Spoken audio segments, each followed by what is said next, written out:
What's up, everybody? Welcome to the 3 and Out YouTube page.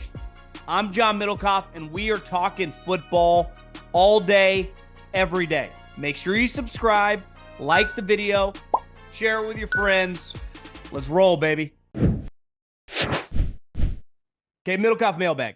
Very, very easy to get involved. At John Middlekauff. At John Middlekauff is the Instagram handle. Fire in. A lot like Andrew did. First-time listener. Long-time poster. Your take on Oklahoma, Lincoln makes sense. Obviously, comparing Texas might be sore, but look who they have scheduled as opponents in the past few years. Even Texas played Notre Dame in 2016 with Charlie Strong. It's just weird. And where there is smoke, there is fire. Okay, if you read this far, I have two actual questions. In the last 2 years, Belichick was the coach GM of the Patriots. They seemed down and out. I know tanking isn't a thing in the NFL, but part of me thought maybe Bill was setting them for a higher draft pick. But of course, he was fired, which made me think, okay, so he was trying to win the whole time, but he struggled. So which is it? Is he a good coach or is he washed? Well, agree on all these teams are playing people. LSU and Florida State played back-to-back years. Oregon was supposed to play Michigan. Washington was supposed to play Ohio State before they even got into the conferences. It was canceled because of the COVID years.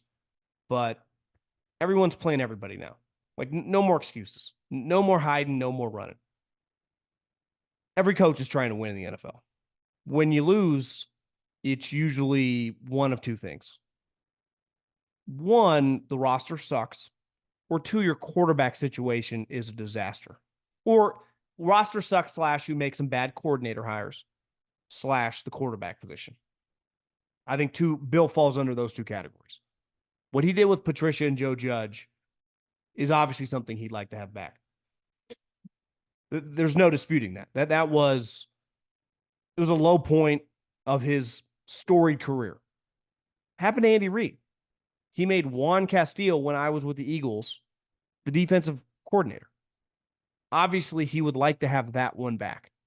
Sometimes you make a move, maybe a little outside the box, that deep in your soul you believe can work, and then it's a disaster. I would say the Patricia, Joe Judge thing was crazier because, at the time we had hired Jim Washburn. Todd Bowles was on the staff. I think we thought that we could help him out. Clearly backfired and was a disaster. The difference is with Belichick, it's like you had a second-year quarterback. And then by the third year, Mac Jones was a shot fighter. One, he's not good enough to overcome dysfunction. He's not talented enough to uplift average talent around him. Bad offensive line play. I think here's one thing with Bill. He was always very, very hesitant to hire outside. Right? His coordinators were always guys that worked their way up. From Josh McDaniels to Patricia to Brian Flores. He liked getting you on the ground floor, creating you, and then influencing the way you coached. And then if you became Josh or Flores or one of those guys, I'm not saying he didn't give you the ability to call the game, but you were calling the game through his eyes because he had taught you everything. And I think he ran out of those guys. Dante Scarnecchia was one of his right-hand men. But when that guy retired, what happened to their offensive line play? It kind of disintegrated. Well, when you look at Andy Reid, what he has done in Kansas City, you're outside the box a little bit. He didn't know Eric Bieniemy when he originally hired him. David Tobe. It's not like they had worked together with the Eagles. You have to be, he's hired guys from college who immediately become position coaches. You got to be willing to do that. Now, when you're comfortable with a coach, it helps. Just because hiring outside doesn't guarantee you anything. Look, Kyle Shanahan with Steve Wilkes. But I think Belichick he missed on the quarterback, wasn't good enough. So did everyone in that draft except Jacksonville. And that's still up for debate moving forward. And the coaching hires were a debacle. And then obviously missed on draft picks. So it was just the perfect kind of combination. But like you watch the Patriots, they weren't some joke operation. They had no offense. Their defense was good. And he drafted a kicker who couldn't kick. So I don't think Bill is washed in the sense of like he can't coach. I think he needs a good offensive coordinator, and he needs a quarterback better than Mac Jones if he's ever going to have any success. Now, is he a lock to get another job? I don't feel great. Who knows? I'd say it's 50-50. I think there's a decent chance he never coaches again in the NFL, which is crazy, but part of it's age. It's not like if he skips multiple years, he's going to come back at 75, 76. It's probably not going to happen. Started following you since the draft coverage. Listen to you daily now. I have a question. Don't know if it's Fugazi Friday related. Why isn't there a dual threat kicker in the NFL? Punter and place kicker. Seems like it would be a valuable asset to a team by also saving a roster spot. I don't know how kickers just focus on skill rather than both coming up through college or whatever. I think they're two distinctly different kind of operations. Like if you just had Justin Tucker punt a ball in practice, I bet he could punt a ball pretty high and pretty far. But can he do it consistently? And a huge part now with punting, for example, is directional punting. So can you kind of do that Aussie end over end? Like most of these guys have good leg, obviously. It's like there are a lot of guys in these long drive competitions who couldn't sniff making a cut on the Korn Ferry Tour, let alone the PGA Tour, but they hit it way farther than everyone on the PGA Tour. So it's very, very skill related. And I can't pretend to know that much about kicking and punting besides being around them when I was in college in the pros. I just think they're two opposite ends of the spectrum in terms of the skill that it requires. And I think it's fair to say that the reason it hasn't happened because it's not really possible. Maybe there is one individual that we'll see be able once upon a time, moving forward that it happens. But like a lot of guys pitch and hit in college. They're not able to do it in the pros. That's why what Ohtani was doing was so insane. Like there are a lot of guys that in Major League Baseball who are good hitters who could probably throw 95 miles an hour, but they wouldn't be good pitchers, right? No different than a lot of good punters probably can't place kick to save their life.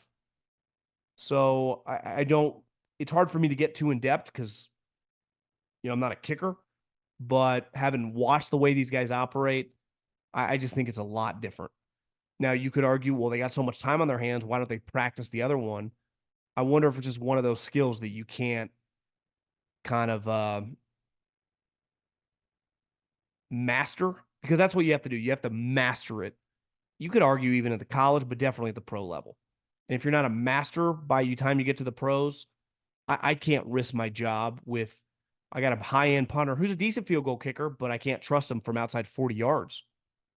Now, you could argue a lot of field goal kickers you can't trust outside of 40 yards, but interesting question. We're this close to crowning an NBA champ. And with the action heating up on the court, it's even hotter at DraftKings Sportsbook, an official sports betting partner of the NBA. And DraftKings Sportsbook has you covered every step of the way with same-game parlays, live betting, odds boosts, and so much more. Don't miss out as the NBA postseason winds down. It's super easy to just get started with DraftKings if you're a first-timer.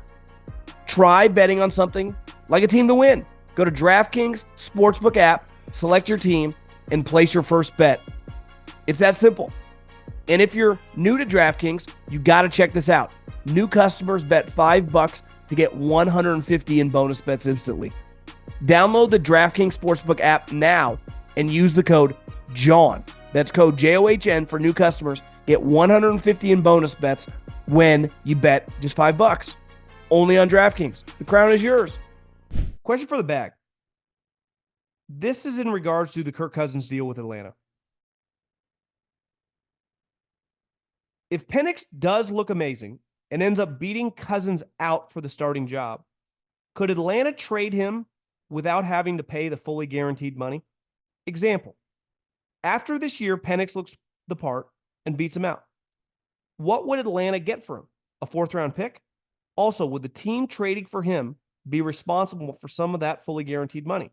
Or would it be Atlanta's responsibility to pay the fully guaranteed for the rest of the term to his new team? The problem with this is when you guarantee the money. So I don't have Cousins' contract in front of me, but I'm pretty sure he got like a $50 million signing bonus. So the guaranteed money is all paid out within the first, like 12 months of the contract. So Cousins, the influx of cash he's getting from the Atlanta Falcons from the moment he signed that deal till the start of next free agency is, and I'm not Howie Roseman or Parag here, is a lot. So you could unload some of it. Now, Cousins has a no trade clause, but let's just say he'd waive it because if he's not going to start there, I think he would waive it. Atlanta is paying a bunch of the cash, just like the Broncos only had Russell for 2 years, but they paid well over $100 million to Russell Wilson. The other problem is when you guarantee the money, it is on your books. So all that signing bonus and true guaranteed money that you put in this contract, even if you can finagle some of it to another team, you still account for that in your accounting. And that's why when you sign these huge contracts, you can't really trade the player early on in the deal because the way the contract is set up. Like the reason the Broncos are getting crushed on the salary cap is because you spread that money out over the life of the deal. And what do you usually do? You backload it, not front load it. It's the head scratching part of the financial situation. It's like, wait, you're basically on the books tied to this guy for like 3 years. And you have this ready-made rookie who's on a 4-year contract. Like what the timelines never paralleled each other. So what you're saying can happen in baseball and in basketball. That's where it gets very, very tricky in the NFL because the way you write these contracts for the salary cap. Mailbag. Quarterback weight loss. Recently noticed Lamar Tua dropping some significant weight. I'm jealous. These are high-end athletes. They pay attention to nutrition like chemists. It's strategic, and I'm fascinated to watch it unfold. Could this be a trend for specific offensive archetypes in quarterbacks?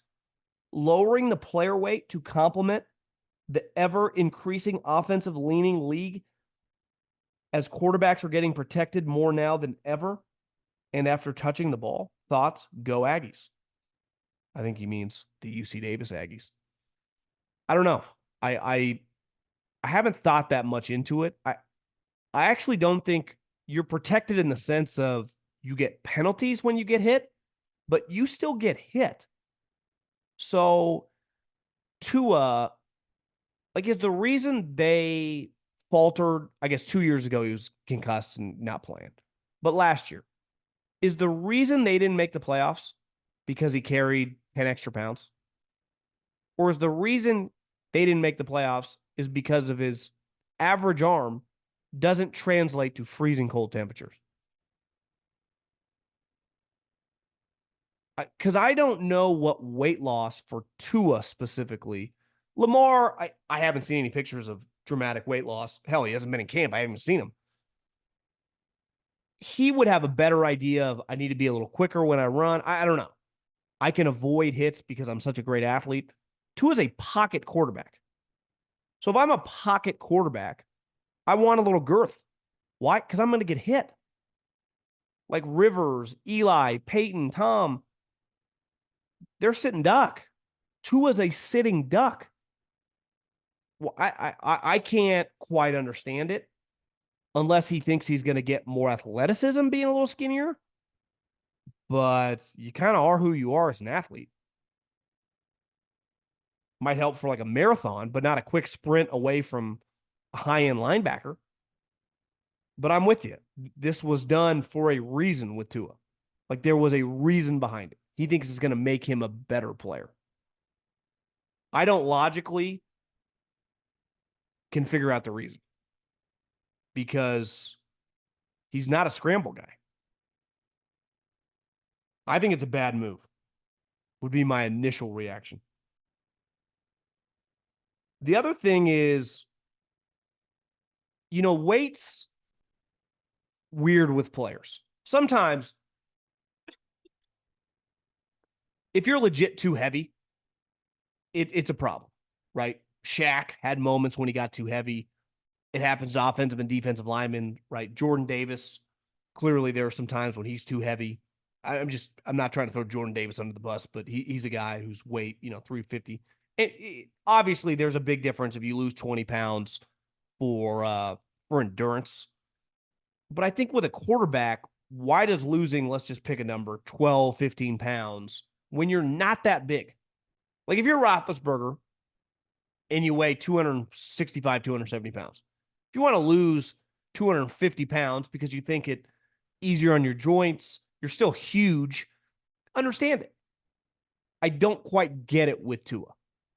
I don't understand the long-term outlook by making this move, like what you're trying to accomplish by it, I guess. What is your hot take for this upcoming season? Is there any NFL team you're high on that everyone else is not? Or are there any teams that everyone else is high on that you think will be terrible? I had a buddy text me this like gambling philosophy that he's going to try to do. Basically, all these parlays of division winners, and he was going to keep a couple of them the same and then kind of rotate several divisions. But the Niners, the Chiefs, and Atlanta. And I said, anytime I got a ton of parlays going this week for the U.S. Open because Scotty Scheffler's odds are so bad. So I basically parlayed him to win with a bunch of like top 10 and top 20 guys. But it's risky, like anytime that you need multiple things to hit. I do believe, though, that most people, and I don't want to say universal agreement, but when you just say the NFC South, people are like Atlanta. I can't go that far. I actually don't think Atlanta's going to win the division. I would go with Tampa and New Orleans. And I said I would never pick a team with Derek Carr and Dennis Allen as their head coach to win the division again because I picked them last year. I actually, pivoting back, I might pick them to win the division. I am not going to pick Atlanta. And I am not going to pick Atlanta to make the playoffs. I think that situation is going to be weird. And this notion that like a team that's won 7 games, 3 straight years is just some lock to now be good with a coach. They didn't just hire Bill Walsh. I know he's a hot coaching candidate in Raheem Morris, but he's a defensive guy as well. I would say Atlanta, for sure, I'm not picking them to make the playoffs. I feel pretty good about that. Not saying I'm going to be right. I think most people are going to pick them to make the playoffs, and I'm not. I think they'll finish third in that division. For the bag, the Dak Prescott narrative is the most painful thing to live through as a Cowboys fan. He has one legit playoff win in his entire career. Yet the sports media at large acts like this guy carries Dallas every year, and when he plays like dog water, somehow skates by criticism. I don't know about that. I think Dak gets criticized. I cannot wait for him to go to a different team and disappoint them for a few years. And if some dumbass organization wants to pay him $55+ million a year, I will drive from the West Coast right now for free and pick him up and drive him to your facility. I'm going to defend Dak on this. I don't mind the $40 million number now. I thought at the time it was crazy, but if he had a couple more years playing for $40 million, I do believe that he is capable of having a month stretch where he plays really well. And all of a sudden you guys are in the Super Bowl. I'm saying in a hypothetical world. It hasn't happened, and like you said, hasn't even come close to happening because he's played shitty in the playoffs. He's played bad in the playoffs. He's had 3 clunkers 3 years in a row. 49ers 3 years ago, 49ers 2 years ago, threw 2 picks on the road when the defense was unreal. And then last year, his first half was an embarrassment, as well as the defense. But is he capable of having a 2-game stretch like Eli Manning had in the playoffs? And all of a sudden you're in the NFC Championship. I do think he's capable of that. Like I don't believe Tua is capable of all of a sudden the Dolphins are in the AFC Championship game. McDaniel can put every meeting at the 24th minute of the hour. Mike, none of that matters if that's your quarterback. None of it matters. To me, Dak is, but the problem with Dak now, free agent year, how much you have to pay him. The one thing is when you do sign a big extension with a quarterback, those first couple years, his cap number is way lower. The reason Dak's cap number is high this year, so high, because of the last year of his deal. Like we said, we backload everything because of the guaranteed money. So, yeah, I think you're in a conundrum. The problem for you is, and I understand what you're saying, like, I'm just tired of it. I'm just tired of it. And I don't blame you. It's like we just win 12 games a year, then all of a sudden we're in the playoffs and we're just done. Who's going to be your quarterback? Okay, let's say you let him walk. Who's going to be your quarterback? Trey Lance? Like, who's your option? You're not going to suck, so you're not going to have the number one pick in the draft. And I don't think this is a great quarterback year for the draft, at least sitting here in the middle of the summer. Middle of the summer strong, early summer. That's kind of the conundrum you're in. That's where Jerry's in this weird spot. And it's also where Dak does have, it's crazy to say, still has some leverage. Okay, you guys aren't going to play with me? Good luck. See ya. I'll go to the Raiders because they will sign me. But who are you going to play with? It's part of the reason the Lakers are going to sign LeBron James. They're not winning a championship. They got no chance. But he does keep them relevant, and he does keep them in the playoff mix.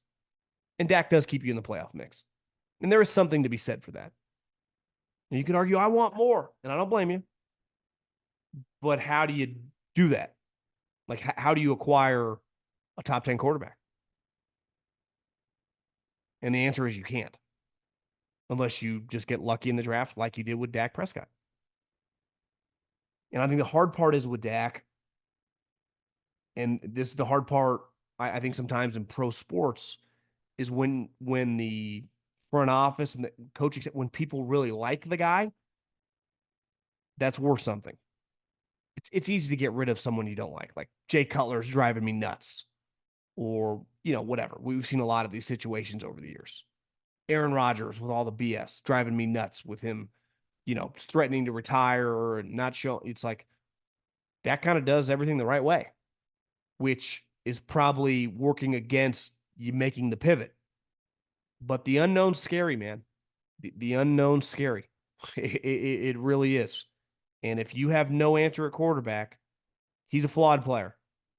But at least he's a Pro Bowl level guy in the NFC and can get you in the mix.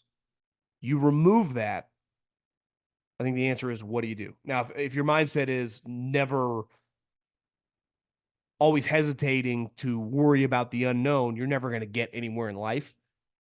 But I think it's easier said than done when it comes to the quarterback position. It's why what the Vikings did was pretty ballsy. Now, it was easier because he had a torn Achilles. But if Cousins hadn't torn his Achilles and they had won 9 games, does it still play out that way? If they had won 10 games, is he on the Atlanta Falcons right now? I'd venture to say probably not. It was much easier to pull the trigger when his Achilles ripped. It gave him an out. But if he hadn't and he kept throwing touchdowns, my guess is Kirk Cousins still on the Vikings.